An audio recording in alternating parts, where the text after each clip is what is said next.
ఓం గం గణపతియే నమ. ఓం నమ శివాయ. ఓం శ్రీమాత్రే నమ. అందరికీ నమస్కారం. సో ఈరోజు మనము 2025లో ఏ ఏ గ్రహాలు ఏ ఏ ఫలితాలు అంటే మనకి ట్రాన్సిట్ అంటే గోచార గ్రహాలు ఏ ఏ ఫలితాలు ఇస్తాయి ఒక్కొక్క గ్రహానికి ఒక్కొక్క రాశికి అది మనం చూస్తాము. అయితే చాలామంది ఏంటంటే 2025 అని అంటే ఆదాయం వ్యయం కందాయ ఫలాలు ఇవన్నీ చెప్పుకుంటున్నారు.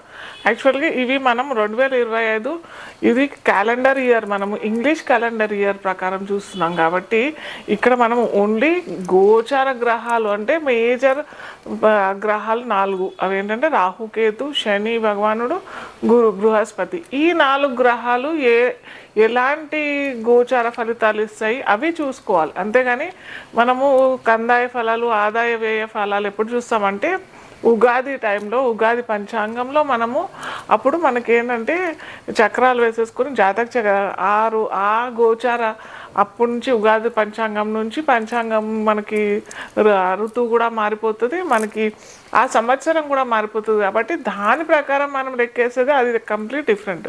ఇది మనం కేవలం చూసేది ఏంటంటే ఇక్కడ ఈ మేజర్ గ్రహాలు అని అంటే ఇప్పుడు ఇంతకుముందు చెప్పుకున్న గ్రహాలు ఏ ఏ రాశుల్లో మారిపోతున్నాయి, ఆ మారబోతున్న స్థితి ఏ ఏ రాశులకి బాగుంటుంది, ఏ ఏ రాశుల వాళ్ళు తగిన జాగ్రత్తలు తీసుకోవాలి అనేది ఇవి మనం ఇప్పుడు చూస్తామన్నమాట. అయితే ఇక్కడ 2025లో చాలా పరిణామాలు పొందుతున్నాయి. ఈ రాహుకేతువులు ఒకేసారి మారుతున్నాయి. మనకి బృహస్పతి గ్రహం అనేది కూడా ఒక రాశి నుంచి అంటే తను ఉన్న రాశి ఇప్పుడు పోతే తను వృషభంలో ఉన్నాడు, వృషభం నుంచి మిథున రాశిలోకి వెళ్తున్నాడు. అలాగే శని భగవానుడు కూడా కుంభరాశి నుంచి మీన రాశిలోకి వెళ్తున్నాడు. సో చాలా మేజర్ ఈవెంట్స్ జరగబోయే ఛాన్సెస్ చాలా చాలా ఉన్నాయి 2025లో. ఎందుకంటే ఒకే సంవత్సరంలో ఇన్ని గ్రహాలు మారటం అనేది చాలా అరుదైన సంఘటన ఒకటవుతే, ఇక్కడ మరి ఇంకొకటి ఏంటంటే పైపెచ్చి ఏంటంటే మనకి బృహస్పతి కూడా మనకి మిథునం నుంచి మళ్ళీ కర్కాటకం నుంచి మళ్ళీ మిథునంలోకి వక్రి అయ్యి వెళ్ళటం, ఇవన్నీ ఒక రాశి నుంచి ఇంకో రాశికి కూడా వెళ్ళటం, ఇవన్నీ కూడా పరిణామాలు మనం చూస్తున్నాము ఈ 2025లో. అలాగే కేవలం బృహస్పతి కాకుండా శని భగవానుడు కూడా మనకి మీన రాశి నుంచి మేషరాశిలోకి కూడా వెళ్తున్నాడు. సో ఇలాంటి పరిస్థితి ఒక్క ఈ 2025లో చాలా పెద్ద మార్పులే అటు దేశ గోచారంకైనా కానీ మన పర్సనల్ వ్యక్తిత్వ జాతకాల్లో కూడా చాలా ఎఫెక్ట్ అవుతుంది. సో ఇన్ జనరల్గా నేను ప్రతిసారి చెప్తున్నాను ఏంటంటే మన రాశి ఏదైతే ఉందో ఆ రాశి ప్రకారం కాకుండా మన లగ్నం ఏంటో చూసుకొని అంతర్దశలు ఏం నడుస్తున్నాయి దాని ప్రకారం చూసుకొని ఇవన్నీ ఈ గోచార ఫలితాలన్నీ అన్వయించుకున్నట్టయితే తప్పకుండా మంచి ఫలితాలు వస్తాయి. సో మొట్టమొదటిగా ఒక్కొక్క రాశి వాళ్ళకి ఈ గోచార గ్రహాలు ఎలా వస్తాయి అనేది చూసాము. అయితే ఫస్ట్ మనకు రాహుకేతువులు 2025 మే 18వ తేదీ నాడు మీనరాశి నుంచి కుంభంలోకి వెళ్తారనమాట. అలాగే శని భగవానుడు కూడా కుంభరాశి నుంచి మీనరాశిలోకి గోచార రహితంగా ప్రయాణం చేస్తాడు మార్చి 29, 2025. అలాగే గురు భగవానుడు కూడా మనకి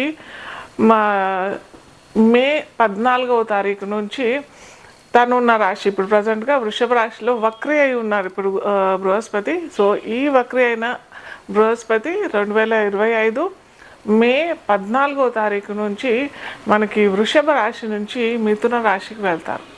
అలాగే ఇక్కడ చెప్పుకున్నాం కానీ ఇంతకుముందే చెప్పాను, వక్రి కూడా అవుతున్నారు శని భగవానుడు అలాగే గురు భగవానుడు కూడా. సో అక్టోబర్ నుంచి గురు భగవానుడు కూడా ఏమంటారు మిథున రాశిలోకి వెళ్తారనమాట. అంటే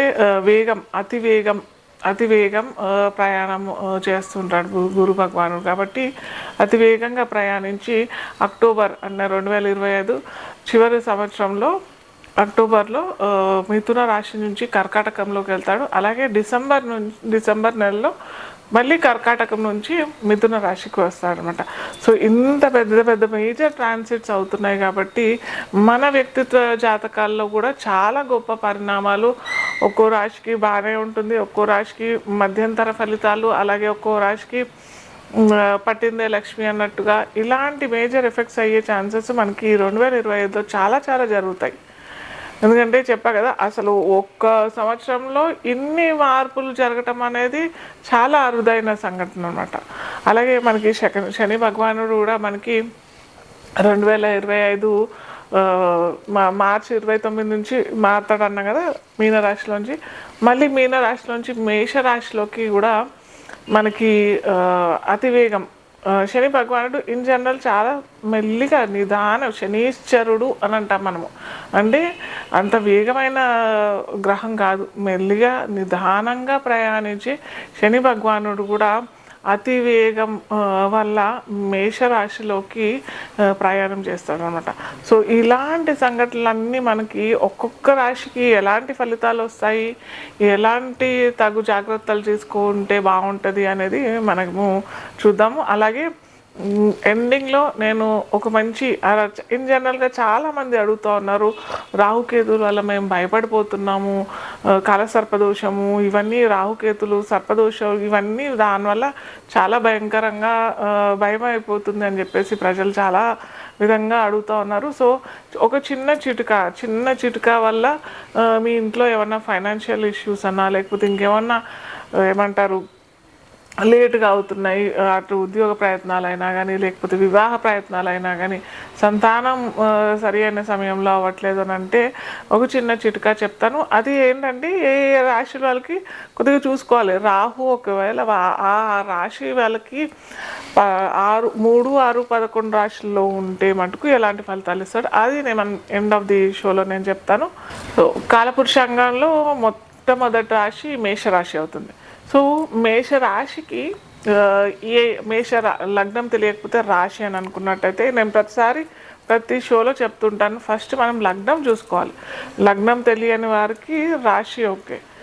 అంటే చాలామందికి టైం తెలియదు కదా, డేట్ ఆఫ్ బర్త్లో వాళ్ళ జనన టైం తెలియదు కాబట్టి తెలియనప్పుడు రాశిగా తీసుకొని చేసుకోవచ్చు. కానీ మనకి అక్యురేట్గా ఫలితాలు ఈ సంఘటనలో ఒక 10 రోజుల్లో, ఈ వారంలో ఏం జరుగుతుంది అని తెలుసుకోవాలని అంటే మటుకు తప్పకుండా మనకి జనన సమయం ఉంటేనే మనం లగ్నం లెక్క కట్టచ్చు. లగ్నం ప్రకారం దశాంతర్దశలు అవి అన్నీ లెక్క కట్టుకొని ఈ గోచార ఫలితాలు కూడా అన్వయించుకుంటే మటుకు చక్కటి ఫలితాలు వస్తాయి. సో ఇప్పుడు కాలపురుషాంగంలో మనం చూసినట్టయితే మేషలగ్నంకి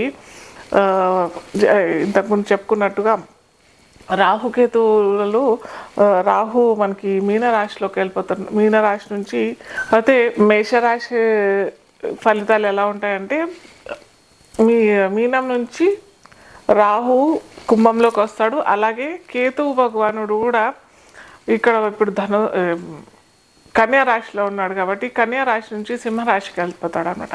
సో వీరికి ఏంటంటే చాలా జాగ్రత్తగా ఉండాలి. రాహు అయితే మంచిగానే ఉన్నాడు, ఎందుకంటే 11 ఎప్పుడైనా కానీ పాపగ్రహాలు మనకి 3, 6, 11లో ప్రయాణం చేస్తే చాలా మంచిదని అనుకుంటాం. ఇక్కడ రాహు బాగానే ఉన్నాడు ఓకే, కానీ ఇక్కడ మనకి పంచమంలో కేతు వచ్చేస్తాడు మేషలగ్నం వారికి. కాబట్టి కొద్దిగా సంతానం గురించి ప్రయత్నం చేసే వాళ్ళకైనా, లేకపోతే సంతానం గురించి ఏమన్నా స్టెప్స్ తీసుకుందాం అనుకున్న వారికి, సంతానం గురించి ఏదైనా ఇంకేమన్నా మంచి ఏమన్నా వాళ్ళ గురించి ప్లాన్స్ చేసుకునే వాళ్ళకి అంత మంచి ఫలితాలు మీకు మే నుంచి ఈ ట్రాన్సిట్ అవుతుంది. కాబట్టి సో తగు జాగ్రత్తలు కేతు భగవాన్ గురించి మటుకు తప్పకుండా తీసుకోవాలి. సో ఇన్ డెప్త్ మనకి రాహు ఫలితాలు, కేతు ఫలితాలు ఎలా ఇస్తారు అనేది మనం ముందర చూద్దాము. కానీ తూచాగా ఏమేమి జరుగుతుంది రాహుకేతువుల వల్ల, అలాగే శని భగవానుడు, అలాగే గురు భగవానుడు వల్ల అనేది మనం చూద్దాం ఇప్పుడు. అయితే మనకు నెక్స్ట్ శని భగవానుడు కూడా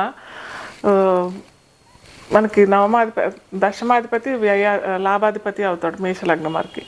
అయితే ఇతను వ్యయంలోకి వచ్చేస్తాడు. కాబట్టి వ్యయంలో వచ్చేస్తాడు కాబట్టి తరచూ అనారోగ్య ఫలితాలు వచ్చే అవకాశాలు మేషలగ్నం మేషరాశి వారికి వచ్చే అవకాశాలు చాలా ఉంటాయి. మనకి మార్చి నుంచి అంటే ఏప్రిల్ నుంచి తగు జాగ్రత్తలు అటు శని భగవానుడికి అలాగే కేతు భగవానుడికి కూడా కొన్ని రెమెడీస్ చేసుకోవడం చాలా తప్పనిసరిగా చేసుకోవాల్సిన విషయం.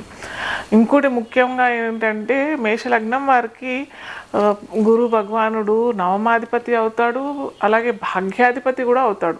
అలాగే మేషలగ్నానికి అధిపతి అయిన కుజుడికి బృహస్పతి మిత్రుడు అవుతాడు కాబట్టి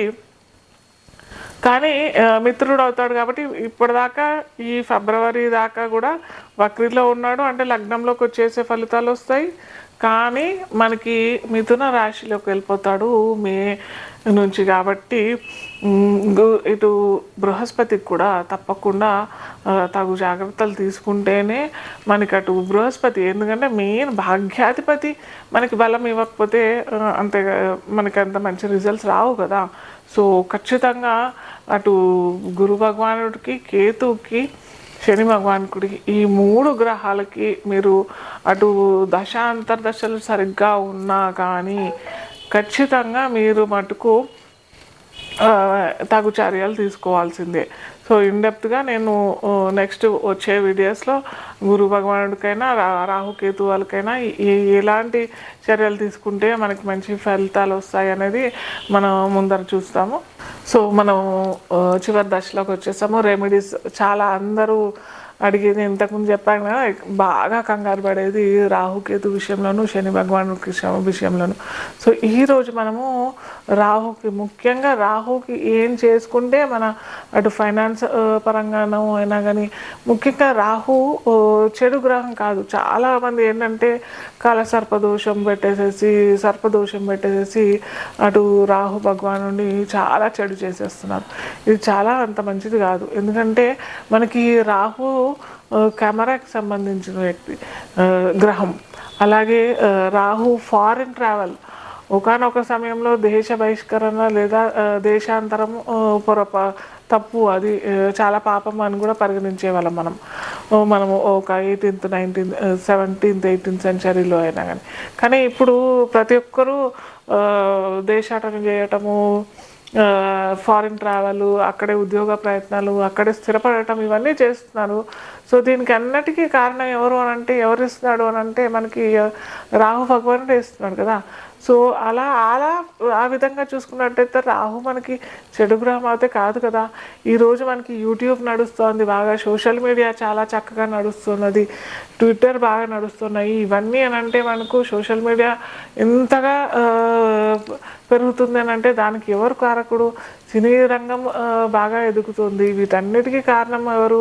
రాహు భగవానుడే లేకపోతే ఇవన్నీ కూడా మనకి ఉండేవి కావు. సో ఇది చెడు గ్రహం కాదు. అందరూ కొద్దిగా ఈ మనస్సును ఏమంటారు ఇలా చెడుగా ఆలోచించడం మానేసి రాహు భగవానుడు వీటన్నిటికీ కారణం అని అనుకుని చక్కగా మీకు రాహు ఫలితాలు సరిగ్గా రావట్లేదు, రాహు దశలు నడుస్తున్నాయి, అంతర్దశ నడుస్తుంది అంటే దుర్గాదేవి ఆరాధన చేసుకోండి. అలాగే ఇంకో చిన్న చిటుక మనం అందరం ఇంట్లో చాలా చక్కగా హాయిగా చేసుకునేది ఏంటంటే, మీరు వాష్రూమ్లో అంటే మీ టాయిలెట్స్లో అక్కడ బుధవారము శనివారం గుర్తుపెట్టుకోండి. ఎటువంటి సమయం అవసరం లేదు, మీ ఇష్టం, ఏదన్నా సమయం ఎంచుకోండి. అక్కడ ఒక అగ్గిపుల్ల తీసుకొని అక్కడ కాల్చేసేసి అగ్గిపుల్ల ఆరిపోయేదాకా మీరు అక్కడ ఉండిన తర్వాత అగ్గిపుల్ల పారేసేయండి. సో ఇది రెమెడీ మీరు బుధవారం శనివారం చేసుకున్నట్టయితే రాహు భగవానుడు ఇవ్వాల్సిన ఫైనాన్స్ ఇస్తాడు.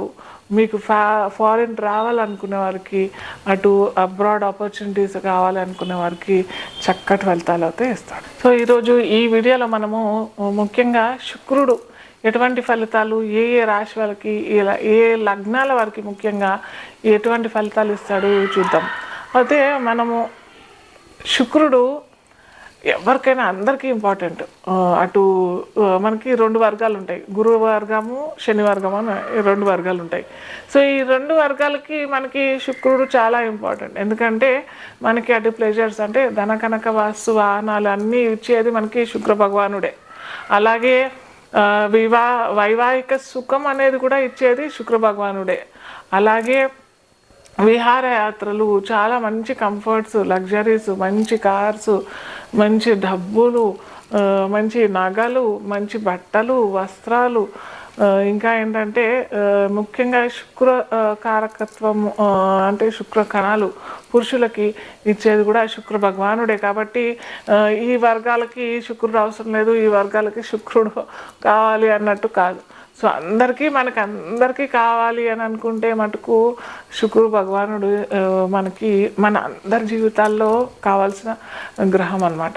సో చాలామంది దాంట్లో ముఖ్యంగా నన్ను అడిగేది, అందరూ ఇవే అడుగుతారు కదా ఇన్ జనరల్గా, మాకు ఇల్లు కావాలి, లేకపోతే డబ్బులు ఫైనాన్స్ విషయంలో ఇబ్బంది కలుగుతోంది, లేదా వివాహం అవ్వట్లేదు, వైవాహిక సౌఖ్యం లేదు అని అన్నీ అడుగుతూ ఉంటారు. కాబట్టి సో దాంట్లో మన పర్సనల్ వ్యక్తిగత జీవితంలో ఒక్కోసారి అందరికీ చక్కగా ఉండాలి అన్నది ఏం లేదు కదా రూలు.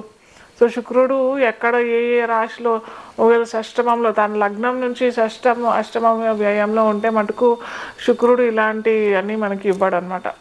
ఇవ్వాల్సిన ప్లెజర్స్ అయినా లగ్జరీస్ అయినా ఇవన్నీ ఇవ్వడు. సో వాళ్ళు ఏం చేయాలి? అలా వాళ్ళు ఇంకా మనకి శుక్రకారకత్వాలు తగ్గిపోయినట్టేనా? కాదు కదా. మనము ఈ జాతకం ఎందుకుంది, జ్యోతిష్యం ఎందుకుంది?